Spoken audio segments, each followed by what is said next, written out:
Hello, hello, hello. It's coffee time again. I haven't looked at the news. I don't know what's going on. Does anyone know what's going on? Well, apparently there's this race for Prime Minister. I don't know if you've been following it. Boris Johnson pulled out.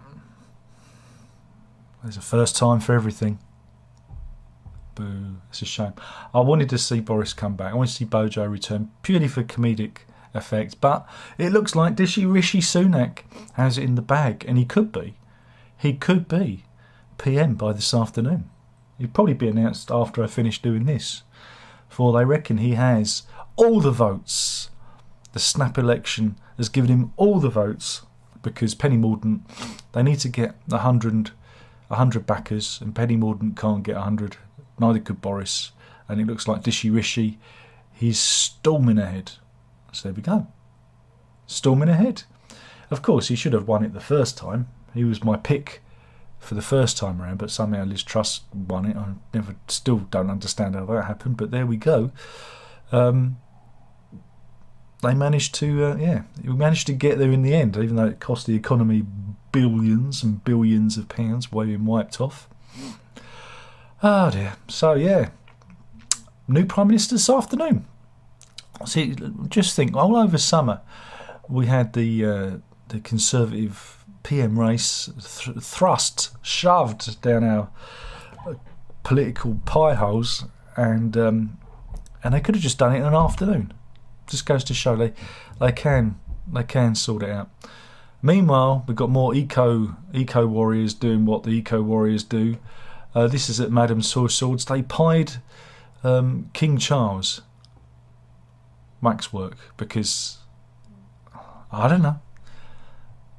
In Germany, they threw mashed potato at a picture at the weekend. It's some German gallery. It's just what does it all mean? What's it all mean?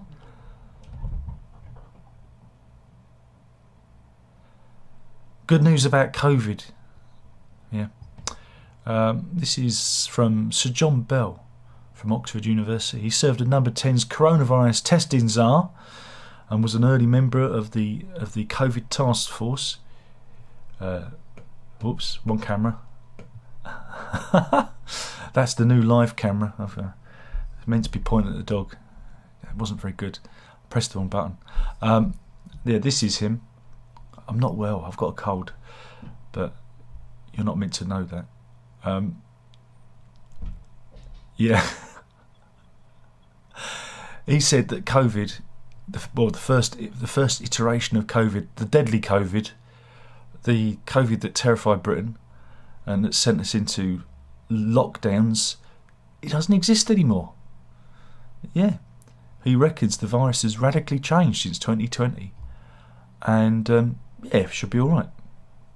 It should be all right. Now, again, I'm of the mind that COVID existed before 2020. I think it existed before. I think it was doing the rounds in early 2019, but it wasn't deadly at that point. And I think it evolved into something more deadly. And now it's gone into, a less deadly phase because that's what viruses do sometimes. Yeah.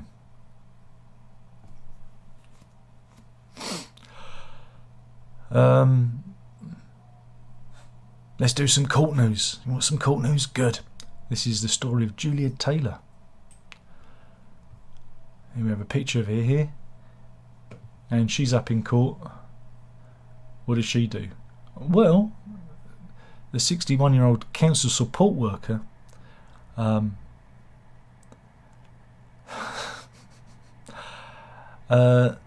been fined. She was fined £200 in damages because she broke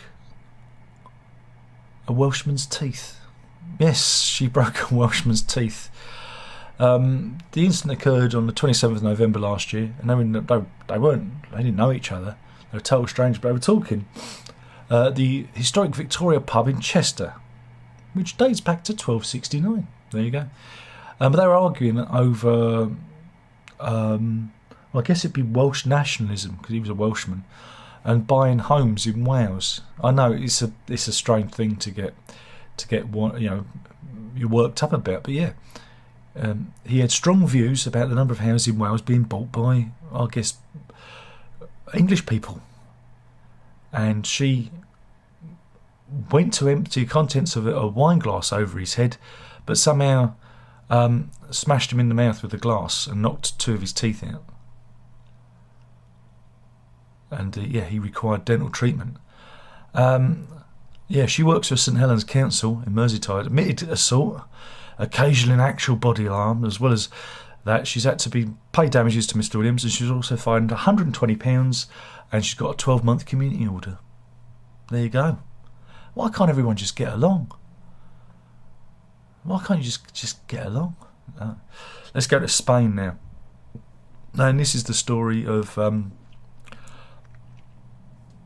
Victoria Jenkins. Here she is with her son. Again, it's not a very good picture, but there we go. And she lives in Spain, in the Costa del Sol. Nice. But she's been left homeless because Spanish officials went behind her back and sold her Marbella home. Yeah, she only found out when the bailiffs turned up. She was served with an eviction notice. They sold her home for £24,000 in a secret auction without her knowledge. The value of the home was more in the region of £280,000, and she'd lived there for 22 years with her 13-year-old son Sam, who was actually born in the area. And you're thinking, why? How did this happen? Well, apparently her ex-partner, ex-husband, had a debt. He had a £3,500 debt, and them's the rules apparently. He officially owned the property, and in order to recoup unpaid ground taxes, they sold the property and evicted her. She said no one notified her of the debt or the sale of the 2-bedroom property, and it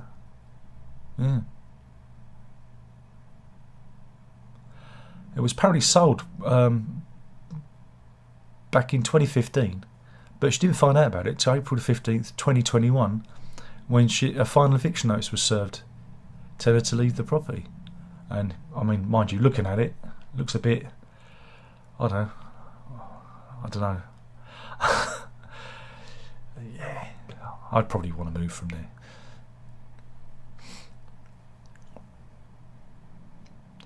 What else have we got? There's not a lot going on. Meanwhile, we've got more cancel culture. Cambridge University has cancelled Homerton College's annual Harry Potter themed dinner as furious students claim the event was scrapped in woke protesting J.K. Rowling's views on trans issues. Yeah, apparently every year they do a Hogwarts themed dinner. Here they are. Here are the students getting their wands out, and apparently the students' union, the Homerton Union students,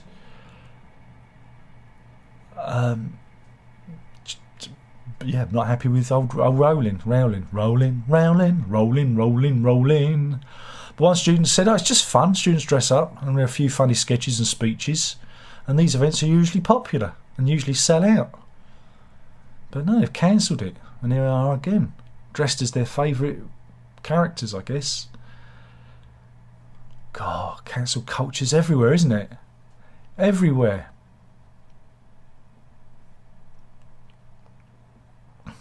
More about Dishy Rishi. There's some profiles of him, but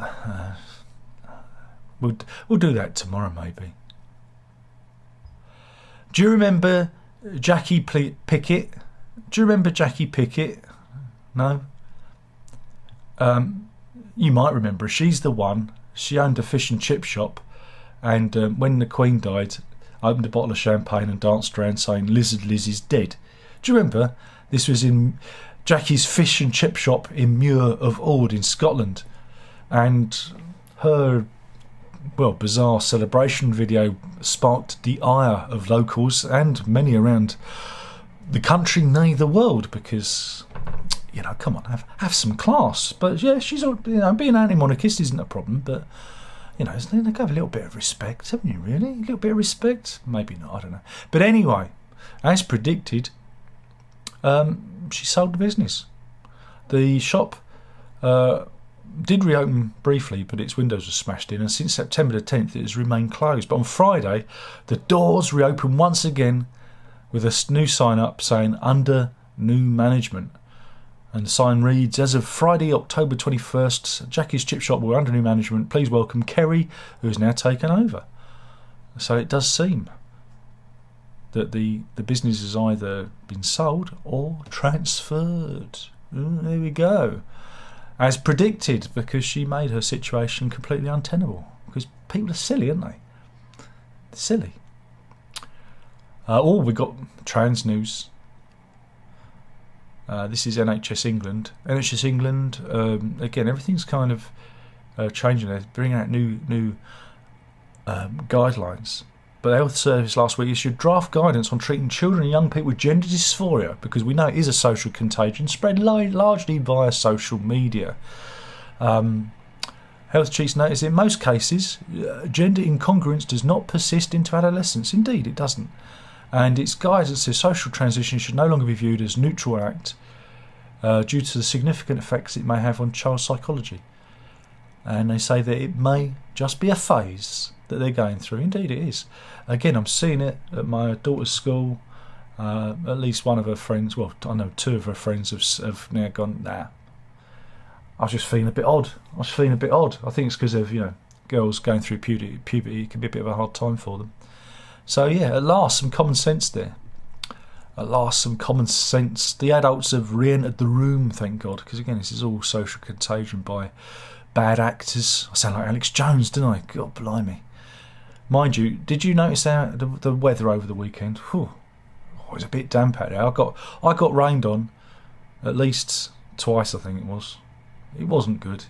I think my hat's still damp. But yeah, this is in Ingatestone in Essex. Yeah, that ain't good. That's not a good look. But yeah, there was big storms. We had a yellow weather warning. It was yellow rain. Don't drink the yellow rain. Trees were brought down. This is at King's Cross. God blimey. King's Cross. He was furious with that tree coming down. This guy cycling through the flooded streets of Peckham. And this is in Lincolnshire. Again, cars driving through the floodwater. And even up in Birmingham, it was flooded. But yeah, it was very heavy rain yesterday. I don't know if we're getting any more. I hope not. I'd say take your brolly, but when that stuff comes down, it's almost impossible to stay dry. It's not good. Not good. I'm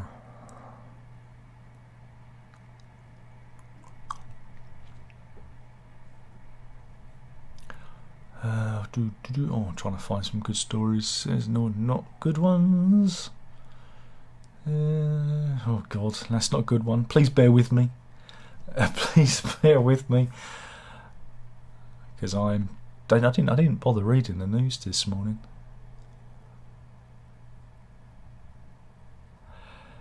Who wants some stupid? This is Arnie Zoke from where is he from? He's from West London. He's an NHS healthcare worker from London. Have we got a picture of him?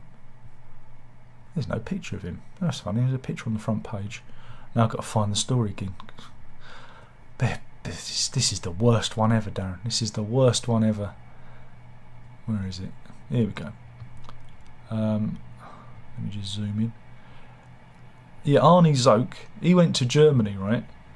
And you're probably wondering why he's pointing at his hand, because he's had the chip from his debit card implanted in his hand, so he can just pay by waving his hand over the scanner.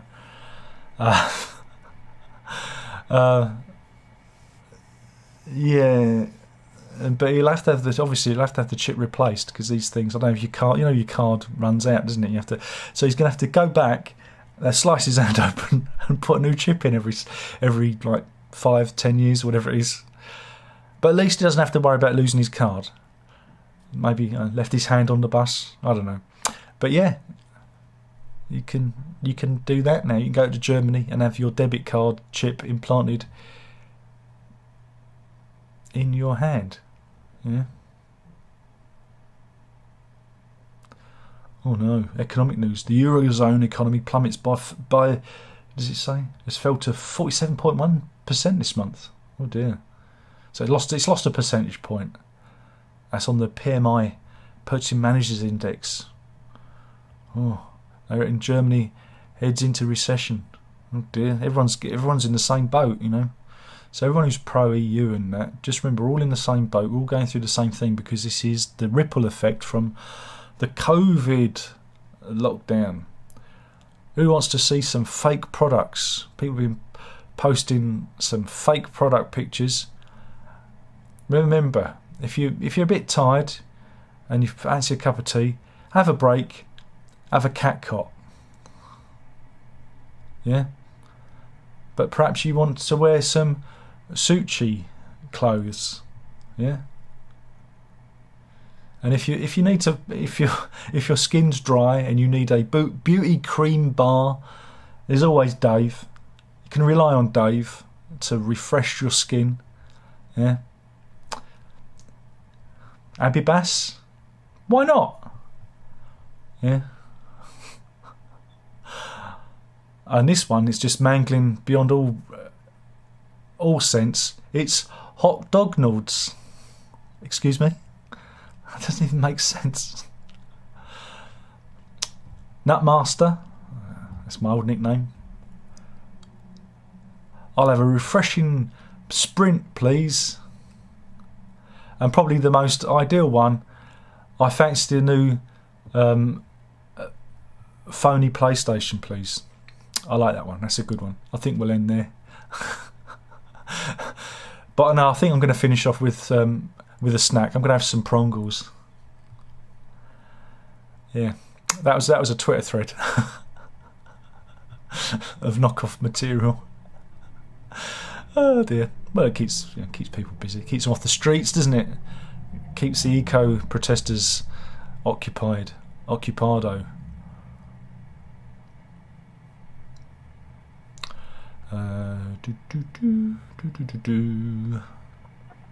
What else have we got?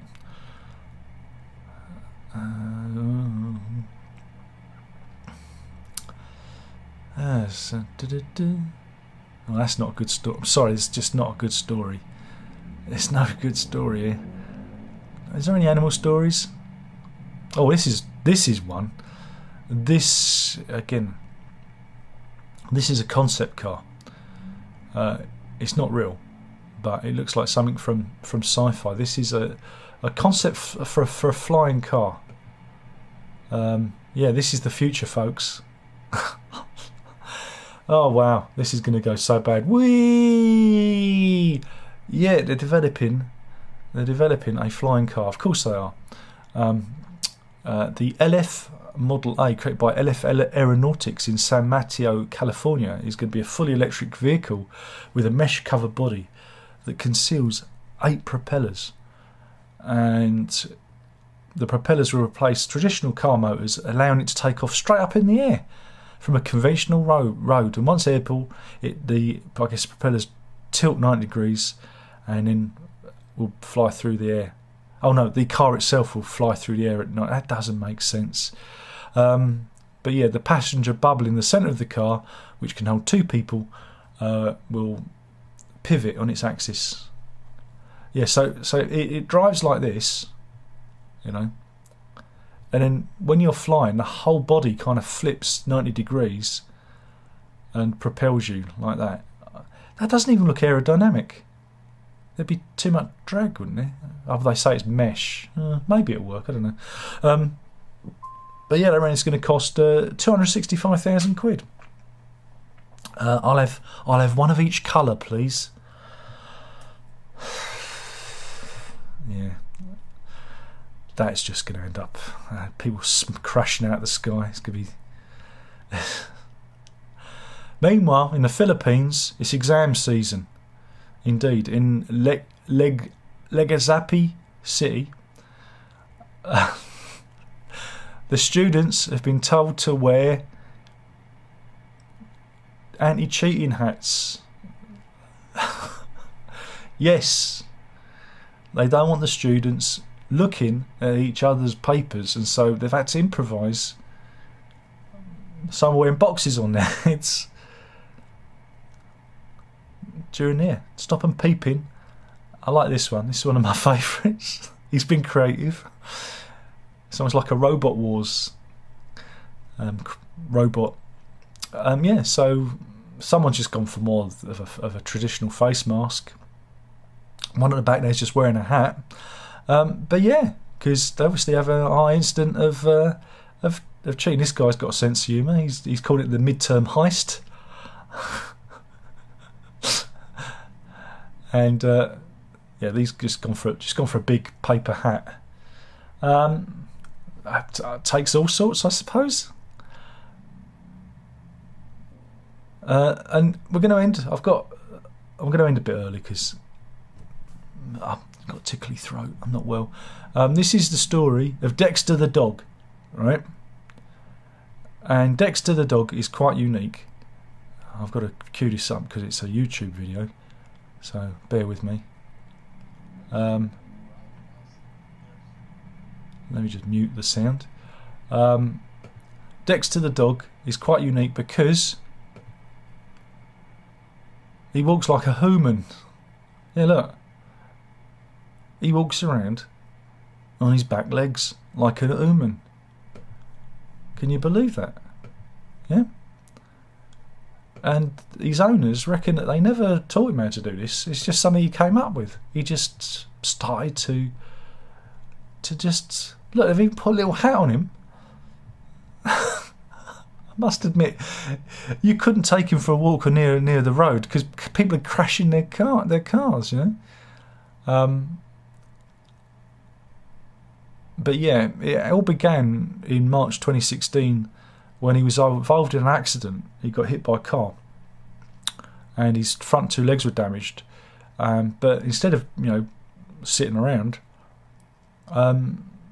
he had a surgery on his legs, and he just started to walk on his back legs, and started walking around. How cool is that? Dexter the walking dog. And I think we'll end it there today because I'm ill. I'm ill here. I'm ill. And let's see if there's anyone in chat. No, Robert's in. He says Ambassador Sunak maybe PM me, maybe. Yeah, somehow smashed him in the mouth. It was a glass of wine. G-Man's in, and now he says, "All right, Darren, enjoyed your thoughts on Power of the Doctor that yourself and the Kiddywicks gave." Yeah, it was not a bad video. We thoroughly enjoyed it. Had a bit of fun. And he says, Harry says, "I'm back home for a live stream to discuss the Paradox myself. I admit I got a little misty-eyed at the classic Doctor's appearance." So did I. I think they handled it really well. I thought it was a very good conceit that they used. And I think that's probably the best way to use them rather than, them talking to it, like appearing. I thought the idea, I like the idea of maybe the Doctor going into their own mind to a space where they can converse with their older selves, give themselves advice, like we do, because we're all versions of ourselves. And I like that conceit. I think it worked really well. And again with the AI, the TARDIS AI thing was clever. But yeah, it's kind of over really. It's that kind of mourning period, grieving period for that era of Doctor Who, and then we've got 3 specials next year, apparently with David Tennant in before we get the new Doctor. Some are saying that he isn't the 14th, he's actually the 15th Doctor, and that the 14th Doctor is Tennant, and he's getting another crack at it. I don't know. That's supposed to have come from Davis's mouth himself. I haven't found the interview where he says that, but we'll wait and see. It's I still wish we could have had a different showrunner, but there you go. It is what it is, and we'll see how it goes. But yeah, it doesn't seem that long ago that we were celebrating the 50th anniversary, and now we're doing the 60th anniversary. And you think, crikey, where did that 10 years go? You know, so. But yeah, well, we'll have to wait and see what happens there. Anyway, thank you for everyone for tuning in, and I am going to toddle off now for his lunchtime, and I will see what mystery sandwich I will be served. And yeah, that was the news. Hopefully you've enjoyed it. Killing the channel, one video at a time. You know you've got to drink it up. Ta-da!